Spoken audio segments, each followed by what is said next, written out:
other baby. He's going to come near me.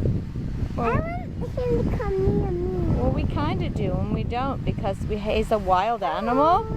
He's a wild animal. He's not a pet. And he can peck us really hard with his beak.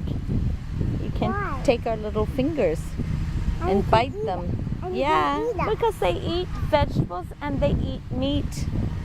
They're carnivorous herbivores. And they can eat meat and cows. They would eat anything, any kind of rubbish. He's coming near me. Okay, be careful. We have a baby seagull here.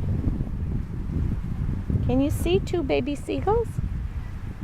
What's it? There's one. One, There's 2. 2, 3. Is there 3? 2.